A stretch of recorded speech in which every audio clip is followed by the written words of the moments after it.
ہیں ثنا بچا صاحبہ، آپ سے پہلے یہ جاننا چاہیں گے کہ الزامات کی بارش ہے، عوام مہنگائی کی ستائی ہے، حکومت سے ریلیف مانگتی ہے تو کہتے ہیں کہ جی ماضی کی حکومتوں کا قصور ہے، اپوزیشن کے پاس جاتے ہیں کہتے ہیں جی آپ نے ووٹ دیا ان کو، آپ برداشت بھی کریں ان کو لیکن ہم نکلیں گے آپ کے خلاف سڑکوں پر۔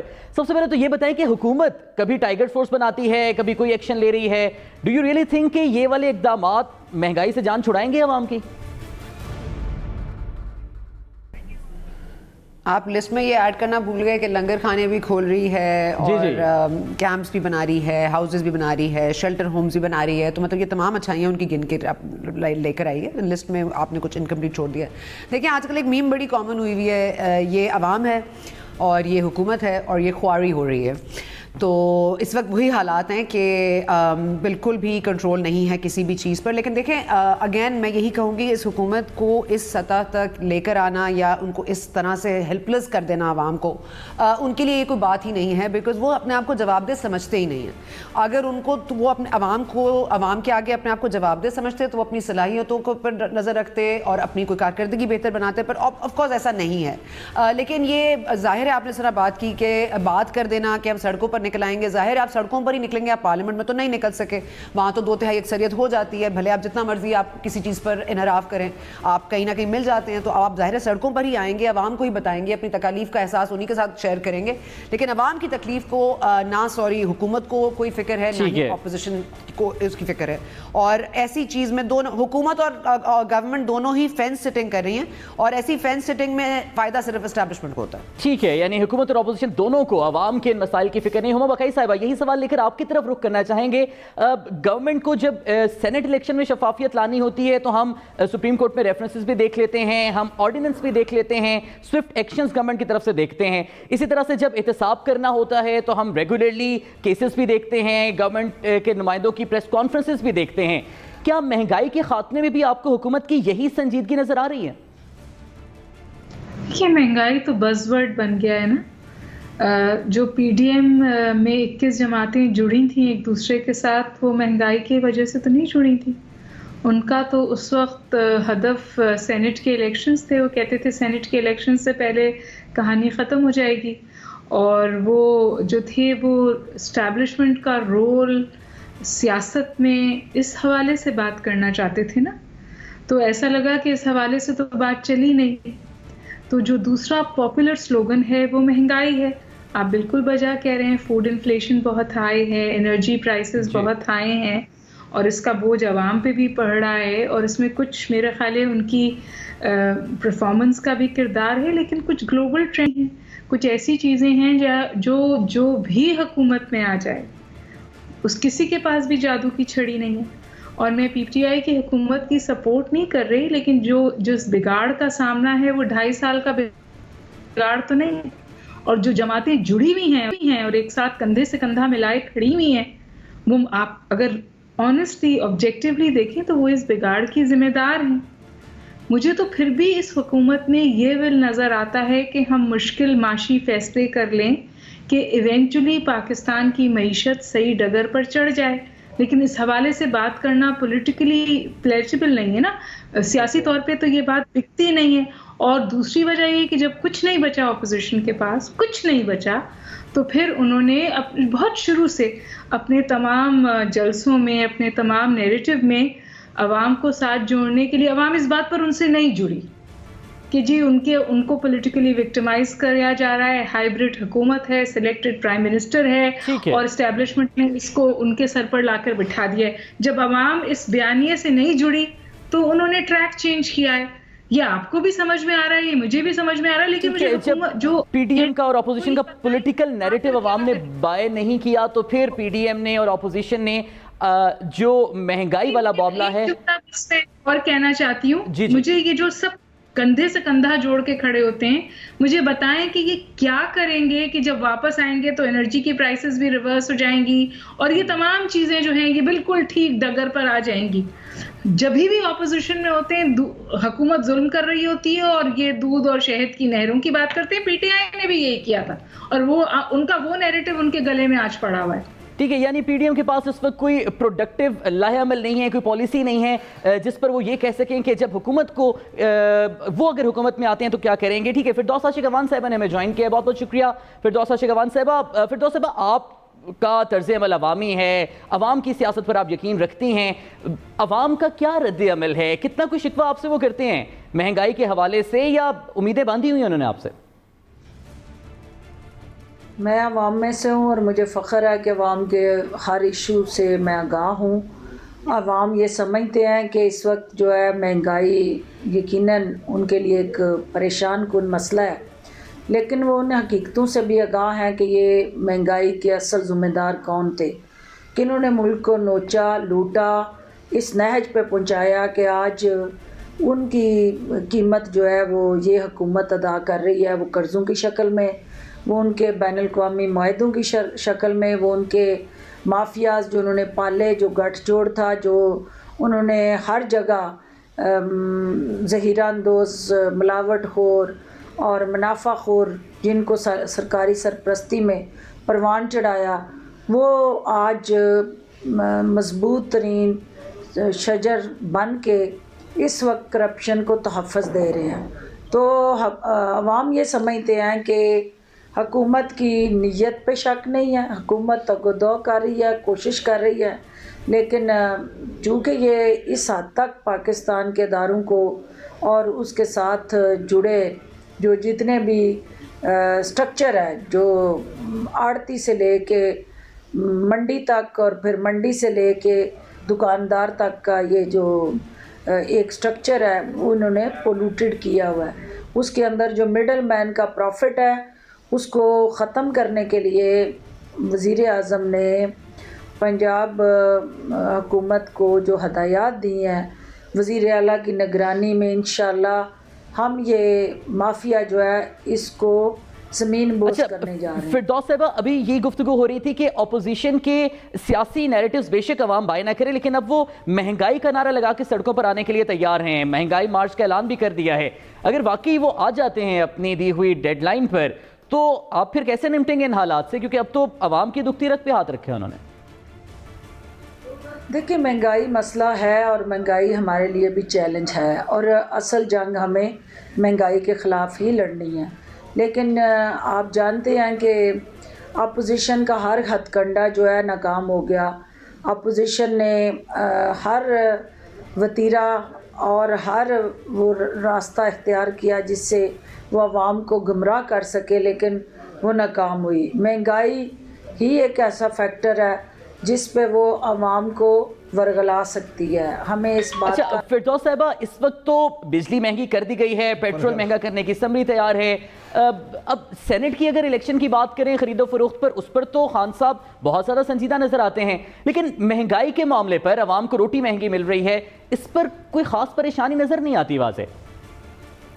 وزیر اعظم مہنگائی پہ پریشان بھی ہیں، وزیر اعظم عوام کے دکھوں کے مداوے کے لیے پرعزم بھی ہیں.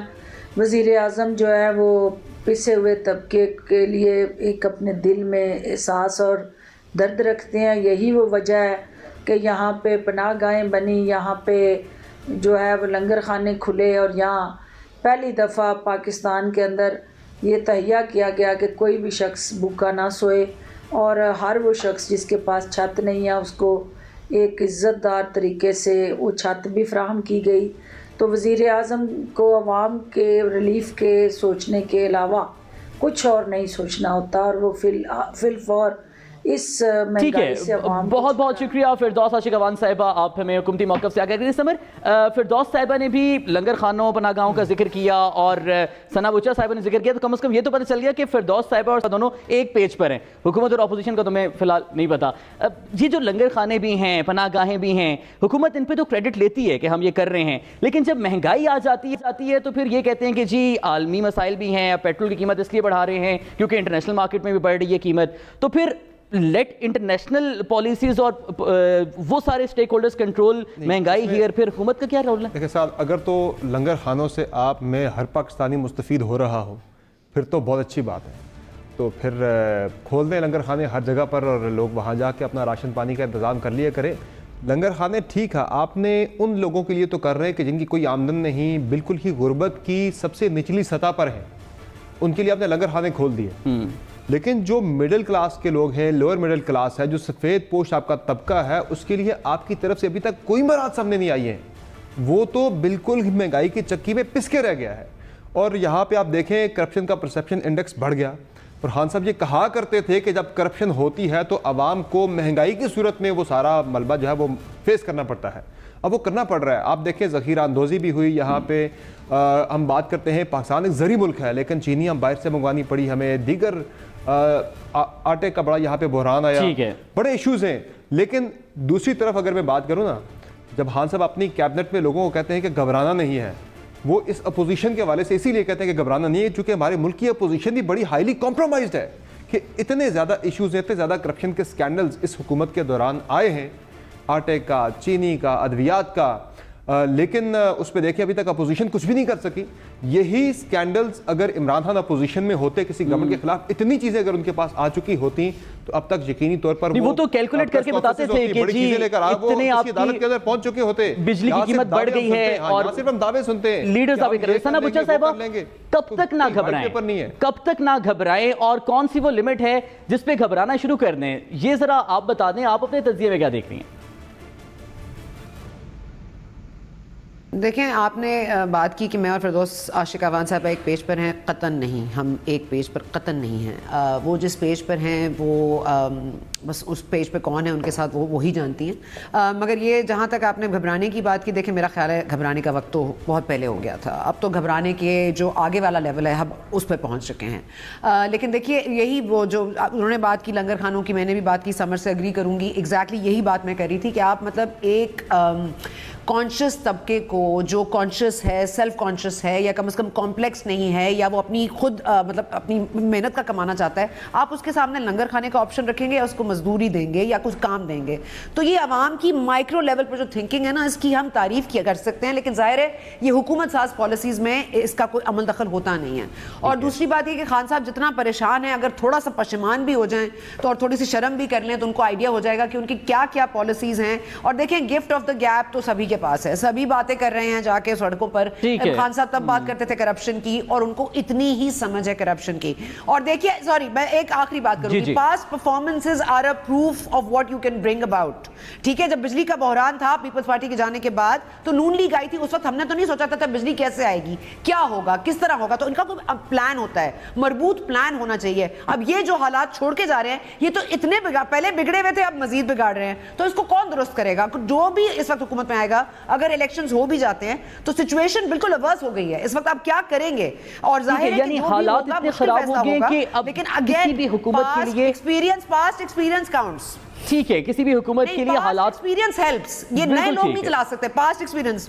یعنی آپ بھی اشارہ یہی کر رہی ہیں کہ جو تجربہ کار لوگ ہیں کیبنٹ کے اندر, آدھے لوگ تو پرانے 51 رکنی کیبنٹ کے اندر 25 لوگ وہ ہیں جو کہ پچھلی حکومتوں کے اندر سرو کر چکے ہیں, سارے نئے تو نہیں ہیں, وہ پرانے لوگ ہی بیٹھے آگے. ہما بکائی صاحبہ, ایک تو اس بات پہ بھی آپ کامنٹ کیجئے گا کہ جب تجربہ کاری ہی اگر یہ کرائٹیریا ہے کہ وہ ٹھیک کر سکتے ہیں, تو سمر بھی کہہ رہے تھے کہ کیبنٹ میں بہت سارے لوگ تو وہ ہیں جو پرانے ہیں, تو وزارت عظمیٰ کے لیے صرف عمران خان صاحب ہیں جو نئے ہیں, باقی تو ان کی کیبنٹ کے لوگ پرانے. اور دوسرا پھر یہ کہ قرضے نوجوانوں کو دیے جا رہے ہیں, پھر اسی طرح سے سکیمز دی جا رہی ہیں گھر بنانے کے لیے, کیا یہ پالیسیز لانگ ٹرم افیکٹ کر سکتی ہیں پازیٹیولی, یا پھر کچھ اور سٹیپس ہیں جو اٹھانے چاہیے یا اٹھائے جا سکتے ہیں؟ یہ ہم بحث برائے بحث بہت لمبی کر سکتے ہیں, اس میں تو کوئی حد نہیں ہے. لیکن میں آپ کو ایک مثال دوں گی جو شاید جس کی وجہ سے بات ہم کچھ بہتر طور پہ سمجھ سکیں. ہم آج کل ایک بہت بڑی بحث ہے اس وقت سینٹ کے الیکشنز کے حوالے سے. ایک ٹائملی ویڈیو بھی آ گئی, انٹرسٹنگ بھی آج کل ویڈیوز آ جاتی ہیں جب آپ کو کسی بھی ڈسکشن کو کسی طرف لے جانا ہوتا ہے. ابھی میں آپ ہی کے پروگرام میں خرم دستگیر کو سن رہی تھی جو کہہ رہے تھے اس میں تو لینے دینے چھوڑنے سب کرنے والے پی ٹی آئی ہیں, تو پی ٹی آئی اس پہ کیوں شور مچا رہی ہے نا, یہی کہا نا انہوں نے. میری آپ سے گزارش یہ ہے کہ اس بات میں, اس نشست میں جتنے لوگ بیٹھے ہیں ان میں سے تو کسی کو اس بات پہ ابہام نہیں ہے کہ سینٹ الیکشنز میں پیسے چلتے ہیں, اور سینٹ الیکشنز جو ہیں وہ مذاق بن کے رہ گئے ہیں پاکستان میں. اور سینٹ مطلب اپر ہاؤس, پڑھے لکھے ہاؤس آف وزڈم, وہ بحث تو جانے ہی دیجیے. اس کے باوجود ہم اس کا طریقہ کار بدلنے کے لیے تیار نہیں ہیں، جس طرح ہم کوئی بھی اسٹیٹس کو بدلنے کے لیے تیار نہیں ہے۔ پاکستان اس وقت انسٹیٹیوشنل ڈکے کا شکار ہے، اربن ڈکے کا شکار ہے۔ اردو میں کہتی ہوں تاکہ سمجھ آئے، یعنی ہمارے انسٹیٹیوشن سڑ گئے، کام کرنے کے قابل نہیں رہے، ہمارے شہر سڑ رہے ہیں، مر رہے ہیں۔ کراچی از اے ڈائنگ سٹی، ہم اس کو ٹھیک کرنے کو تیار نہیں ہے، کیونکہ ہم جو اسٹیٹس کو کا کمفرٹ ہے اس سے باہر نہیں نکلنے کو تیار، کیونکہ جو ہماری اشرافیہ ہے، جو ہمارے آپ کو کیا لگ رہا ہے یہ جو سوری ٹو انٹرپٹ، یہ جو عمران خان صاحب چاہ رہے ہیں کہ سینٹ کا الیکشن اوپن بیلٹ کی وجہ سے ہو، کہ آپ کو کیا لگ رہا ہے کہ مقصد صرف اس کا شفافیت ہی ہے یا پھر وجہ آپ کو کوئی اور لگ رہی ہے اس کی؟ آپ اسی بحث میں پڑے رہیں گے نا کہ اس کا مقصد شفافیت نہیں ہے، اس کا مقصد یہ ہے کہ ان کو اپنے لوگوں پہ بھروسہ نہیں ہے اور وہ سینٹ کی سیٹ، ٹھیک ہے نا، بالکل بجا کہہ رہے ہیں آپ۔ لیکن مجھے بتائیے ان پرنسپل سینٹ کے فیئر اوپن الیکشنز کی بات تو چارٹر آف ڈیموکریسی میں بھی ہوئی تھی، وہ تب غلط تھی یا وہ اب غلط ہے۔ یہ میں اس لیے اس مثال آپ کو دے رہی تھی کہ آپ کوئی مسئلہ یہاں ٹھیک کرنے کی بات کیجئے، آپ شوگر مافیا پہ ہاتھ ڈالنے کی بات کیجئے، اسی طرح کی 70 آپ کے پاس آرگیومنٹس آئیں گے اس طرف بھی اور اس طرف بھی، اور نتیجتاً ہمارے ادارے جو ہیں وہ کولیپس کر رہے ہیں۔ ہمارے بیوروکریٹس آج کل کام نہیں کر رہے، کیوں کام کرو کہ یار نیب ہاتھ ڈالے گی پکڑا جائے گا، اس لیے کہتے ہیں نیب بند کر دو، کام نہیں ہو رہا۔ مطلب جو طریقہ کار ہے اسے چلنے دیں، اسٹیٹس کو ہے، اشرافیہ کے مفادات ہیں، وہ اس صورتحال سے جڑے ہوئے ہیں۔ ٹھیک ہے، اس وقت ہمیں یہاں پر عثمان ڈار نے جوائن کیا ہے، رہنما پاکستان تحریک انصاف، ان سے ہم گفتگو کا سلسلہ آگے بڑھائیں گے۔ ڈاکٹر صاحب ویسے تو آپ نے معاون خصوصی کے عہدے سے استعفیٰ دے دیا، لیکن سوالات تو پھر بھی آپ سے کریں گے، کیونکہ وہ جو خاص طور پر ٹائیگرز فورس والے اقدامات تھے وہ آپ کے تھے۔ تو یہ بتائیے گا کہ اب تک اپنے قیام سے لے کر آج کی تاریخ تک بھی مہنگائی ختم کرنے کے حوالے سے یا ذخیرہ اندوزی کو کنٹرول کرنے کے حوالے سے، گراں فروشی کو کنٹرول کرنے کے حوالے سے ٹائیگرز فورس کی کیا کارکردگی سامنے آئی ہے؟ مہنگائی کا جو آپ نے سوال اٹھایا، دیکھیں ہمارے ہیومن ریسورس سسٹم میں، ایڈمنسٹریٹو سسٹم میں کمی تھی، اسے پورا کرنے کے لیے انہیں ٹاسک دیا گیا نشاندہی کا۔ میں اپنے ہی ضلع سیالکوٹ کی بات کر لیتا ہوں، تقریباً 18 کے قریب پرائز کنٹرول مجسٹریٹ ہیں یہاں، اور 25,000 کے قریب پورے ڈسٹرکٹ میں چھوٹی بڑی دکانیں ہوں گی۔ اب کیسے ممکن ہے کہ اتنے بڑے نظام میں، جس میں خود ساختہ مہنگائی کے چیلنج کا ہمیں سامنے، جو سب سے میں سمجھتا ہوں بڑا چیلنج خود ساختہ مہنگائی ہے۔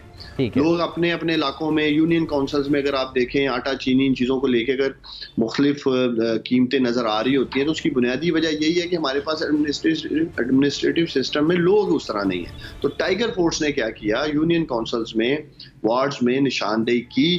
یہاں تقریباً ماہانہ میں کہہ سکتا ہوں سیالکوٹ میں 25 لاکھ سے لے کے 35 لاکھ روپے تک جرمانے کیے گئے وائلیشن پہ، اوور چارجنگ پہ، خود ساختہ مہنگائی پہ جو دکاندار کر رہے تھے۔ پنجاب بھر میں جو میں نے کوئی 2 سے 2.5 ماہ پہلے جو فگر چیک کی تھی، کوئی 53 کروڑ روپے کی اوور چارجنگ جو لوگوں نے خود ساختہ مہنگائی کی، ٹائیگر فورس نے نشاندہی کی، ساتھ میں ایڈمنسٹریشن نے مل کے کام کیا، وہ ہم نے سر انجام دی۔ اس کے علاوہ جو بڑی بڑی ریکوریز تھیں ذخیرہ اندوزوں کی، اس میں ایک چینی کے گودام میں 1.2 ارب روپے کی ذخیرہ اندوزی تھی، جس کی نشاندہی ٹائیگر فورس کے لوگوں نے کی، اور وہ ٹھیک ہے۔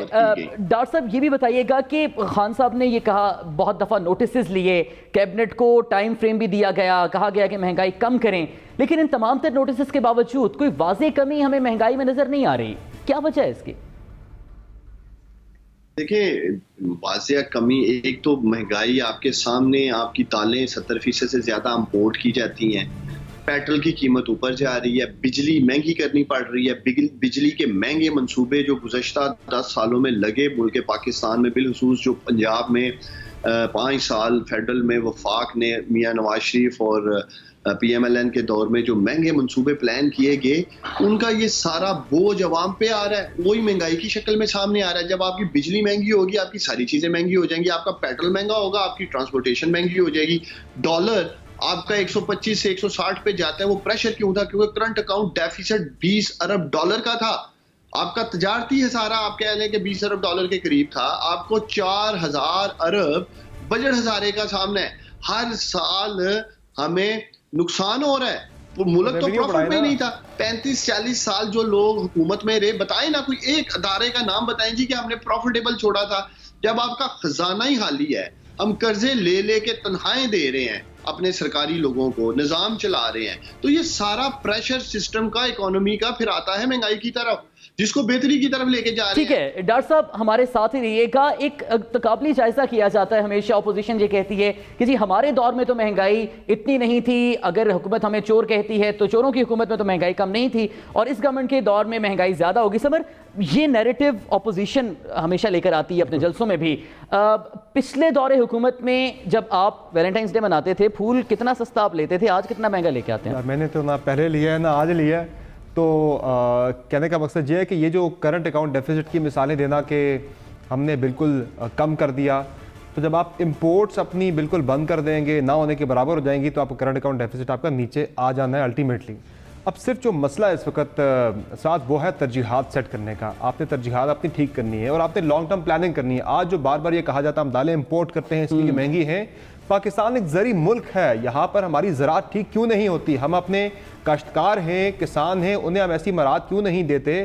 ہم زرعی اصلاحات کیوں نہیں کرتے کہ یہاں پہ لوگ جو ہیں ملک کے اندر دالیں اگائیں, دیگر چیزیں اگائیں؟ یہاں پہ ہم چینی تک باہر سے ہمیں منگانی پڑ رہی ہے, اتنی زیادہ گنے کی پیداوار پاکستان کے اندر ہے. صرف مسئلہ ترجیحات کا, آپ نے اپنی ترجیحات ٹھیک کرنی ہے, ٹارگٹ سیٹ کرنے, اس کے بعد چیزیں ٹھیک ہوں گی. اور آپ کو لمبی پلاننگ کرنی ہے, یہ نہیں کہ آج ڈے ٹو ڈے افیئر اس وقت چل رہے ہیں. معذرت کے ساتھ ہمیں اس چیز کو آگے لے کے چلنا ہے کہ ہم نے 10 سال بعد ہم کہاں ہوں گے, 5 سال بعد ہم کہاں ہوں گے, زراعت کے اعتبار سے, اپنی پروڈکشن کے اعتبار سے. اور یہ کہنا کہ بہت زیادہ اخراجات بہت زیادہ ہیں, ہمیں امپورٹ کرنی پڑتی چیزیں, باقی مسائل ہیں. آپ اپنی آمدنی بڑھائیں, آپ اپنے ریونیوز کو بڑھائیں. ریونیو ہمارا ٹارگٹ پچھلے سال بھی میٹ نہیں ہو سکا, اس سے پچھلے سال بھی میٹ نہیں ہو سکا, اس سال بھی لگ رہا ہے کہ ابھی انیشلی تو آپ کا ٹھیک جا رہا ہے, لیکن آگے چل کے لگ رہا ہے کہ ریوائز ہوا, پھر ریوائز آپ کو کرنا پڑے گا. آپ کو اپنے ریونیوز بڑھانا ہوں گے, وہ نہیں بڑھائیں گے آپ تو پھر یہ مسائل آپ کو ٹھیک ہے ریونیوز بڑھانا ہوں گے. اور جو سب سے زیادہ افسوس کی بات یہ کہ زرعی ملک زرعی اجناس کو امپورٹ کر رہے ہیں. ثنا بچا صاحبہ, آپ کیا سمجھتے ہیں, کیونکہ ابھی تو آپ نے جو اپنا تجزیہ دیا اس میں تو آپ نے ایک بلیک پکچر پورٹرے کر دی کہ جی گورنمنٹ نہیں کر رہی کچھ, کر بھی نہیں سکے گی کچھ, جبکہ وہاں سے تو ٹھیک ہے لونز نہیں گوارا کیے جا سکتے کسی بھی خوددار قوم کے لیے, لیکن لینے پڑ رہے ہیں کیونکہ پچھلے لونز پر بھی تو انٹرسٹ آئے ہوئے ہیں. تو کہیں نہ کہیں کچھ نہ کچھ تو ایسا ان تجربہ کار لوگوں کی طرف سے آ رہا ہے جس کو وائپ کرنے کے لیے کچھ نہ کچھ ہارڈ سٹیپس لیے جا رہے ہیں. کیا آپ ایگری نہیں کرتی اس چیز سے؟ لیکن پاکستان پرابلم فری تو کبھی بھی نہیں تھا. پاکستان پیپلز پارٹی حکومت میں تب بھی نہیں تھا, مسلم لیگ نواز حکومت میں تھی تب بھی نہیں تھا. حالات ہمیشہ سے ہی خراب رہے ہیں. کوئی ایک جگہ ایسی نہیں ہے جہاں کرپشن نہیں ہوتی, کوئی ایک ایسی جگہ نہیں ہے جہاں ٹرانسپیرنسی آپ کو پوری طرح سے دکھتی ہو, کوئی ایسی جگہ نہیں ہے جہاں بیوروکریسی 2 سے 4 نہ کر رہی ہو. یہ تمام تر چیزیں موجود ہیں. ہمیں تو صرف یہ بتایا گیا تھا, جو ہمیں بتایا گیا تھا کہ دیکھیے یہ جو ہو گیا پچھلے 72 سالوں میں یہ ہو گیا, اور اب ایسا نہیں ہوگا کیونکہ خان صاحب آ جائیں گے, ایک صادق اور امین سرٹیفائڈ آپ کے سر پر آ جائے گا, اور اس کے پاس ایک کوالیفائڈ ٹیم ہوگی جو کہ کم لوگوں پہ مبنی ہوگی, اور وہ آ کے جادو کی چھڑی چلائے گا, اور مہنگائی ختم ہو جائے گی, اور پاکستانی پاسپورٹ مشہور ہو جائے گا, اور آپ کا پاپولر ہو جائے گا, آپ ملک میں کہیں بھی ٹریول کر سکیں گے, لوگ پاکستان میں نوکریاں کرنے آئیں گے, مطلب وہ اپنی تمام تر نوکریاں چھوڑ کر آئیں گے. جس ملک میں ریمیٹنس کو ایز این اکنامک جیت قرار دیا جائے, میرا خیال ہے اس وقت مطلب ان کی کہتے ہیں نا پہلے آپ کی مت مار دی جاتی ہے, تو اس ملک کی تو پہلے مت مار دی گئی ہے. ریمیٹنس کیا ہوتی ہے, کوئی مجھے بتا دے ریمیٹنس ہوتی کیا چیز ہے؟ ریمیٹنس ہے کہ میرا اگر بھائی باہر کام کر رہا ہے تو وہ مجھے پیسے کما کے اپنے پاس بچا رہا ہے یا کچھ بنا رہا ہے, اب اس کو میرے لیے پیسے واپس بھیجنے ہیں کیونکہ میرے پاس جاب نہیں ہے. تو یہ ہوتی ہے ریمیٹنس. ریمیٹنس کوئی آپ کو کوئی چندہ نہیں آ رہا کہیں سے. پہلے یہ ایک تو یہ ہمیں اس طرح ایڈورٹائز کرتی ہے یہ حکومت جیسے اس ملک کا مطلب 24 دنوں میں یا 24 مہینوں میں اس حکومت نے ایسی کایا پلٹی ہے پاکستان کی کہ اب تو شہد کی نہریں بہ رہی ہیں اور دودھ کی ندیاں ہیں. مطلب میں یہ کہہ رہی ہوں کہ ہم تو اسی بات پر ان سے گزارش کر رہے ہیں کہ آپ نے تو کہا تھا آپ ڈیفرنٹ ہیں, آپ نے تو کہا تھا آپ تبدیلی لائیں گے, آپ نے تو کہا تھا آپ پرانے چہرے نہیں لائیں گے, آپ نے تو کہا تھا آپ ڈاکو لیگ کے ساتھ نہیں بیٹھیں گے. ہم تو صرف آپ ہی کی بات آپ سے پوچھ رہے ہیں. عوام تو آپ ویسے کل بھی بے وقوف آپ عوام کو سمجھتے تھے, آج بھی آپ بے وقوف سمجھتے ہیں, لیکن ایکچولی میں عوام آپ سے زیادہ سمجھدار ہے. ان کو سمجھ آ گئی ہے کہ تبدیلی کا نام لینے والے تبدیلی نہیں لاتے. ثنا صاحب آپ کا پوائنٹ آ گیا. ہما بقائی صاحب جب اسی بحث کو لے کر, مہنگائی کے معاملے کو لے کر ہم عوام میں نکلے تھے اسی ٹرانسمیشن کے لیے, ان کے بھی کچھ شارٹس ہم نے چلائے تھے اس ٹرانسمیشن میں, تو جو ایک تجربہ ہمیں عوام کے سامنے جا کر ہوا تھا اس میں ڈیفینیٹلی جو ڈائیورس اوپینینز تھے اس میں وہ تمام لوگ جو پی ٹی آئی کو سپورٹ بھی کرتے تھے یا جنہوں نے ووٹ بھی دیا تھا, ان میں سے بیشتر یہ نظریہ رکھتے تھے کہ چیزیں اسی پیس پر جا رہی ہیں جس پیس پر پچھلی گورنمنٹس میں جاتی تھیں. مسئلہ صرف یہ ہے کہ خان صاحب نے اپوزیشن میں جب اپنی تحریک چلائی تھی تو انہوں نے عوام کی امیدیں بہت بڑھا دی تھی, پرسپشنز بہت بڑھا دی, ایکسپیکٹیشنز بہت بڑھا دی تھیں. کیا آپ سمجھتی ہیں کہ یہی وجہ ہے جس پر تنقید ہو رہی ہے پی ٹی آئی پر زیادہ؟ بالکل ہو رہی ہے. میرا خیال ہے کہ پی ٹی آئی نے جب کنٹینر پالیٹکس کی تو ان کے پاس اسٹیٹ کرافٹ کی سمجھ نہیں تھی اور وہ ان کا سب سے بڑا امپیڈمنٹ رہا. اور عمران خان صاحب کو آپ جو بھی کہہ لیں, سمجھدار کہہ لیں یا ناسمجھ کہہ لیں, انہوں نے تو آ کے اس بات کا پبلکلی اعتراف بھی کیا. انہوں نے کہا ہمیں نہیں اندازہ تھا کہ ہمیں اس قسم کے مسائل کا سامنا ہوگا. لیکن اس سے بھی زیادہ اہم سوال میں آپ کے سامنے رکھنا چاہتی ہوں. پارلیمنٹری سسٹم 2 پارٹی پالیٹکس پہ چلتا ہے. یہ 2 جماعتیں جو تھیں یہ مستقل آ رہی تھیں, ہمارے یہاں کنٹینیوٹی آف ڈیموکریسی ہو گئی تھی. پہلے تو ہر سیاسی جماعت یہ کہہ دیتی تھی نا جی کہ مجھے تو وہ کام ہی نہیں کرنے دیا, 5 سال ہی نہیں پورے کرنے دیے تو مجھے اٹھا کے باہر پھینک دیا, تو یہ سب اسٹیبلشمنٹ کی وجہ سے ہوتا ہے. یہی سب بات آپ ہمیشہ سنا کرتے تھے نا جی. اچھا, اس کے بعد ان دونوں جماعتوں کے سے ڈسلیوژمنٹ ہوئی یا ان سے ناراضگی ہوئی تو ایک تھرڈ پارٹی آپشن آئی. میں ہرگز یہ نہیں کہہ رہی کہ پی ٹی آئی بہت عمدہ کام کر رہی ہے.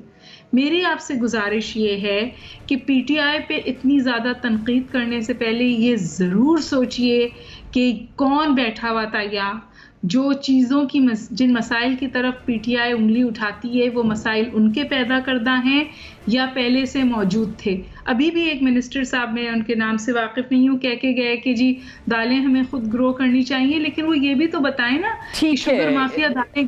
ٹھیک ہے, ہم بقیہ صاحب آپ کو پوائنٹ بھی آ گیا ہے کہ تنقید کرنے سے پہلے یہ دیکھ لینا چاہیے کہ ہم متبادل کے طور پر بھی جس پر امید لگا رہے ہیں انہوں نے اپنے دور اقتدار میں کیا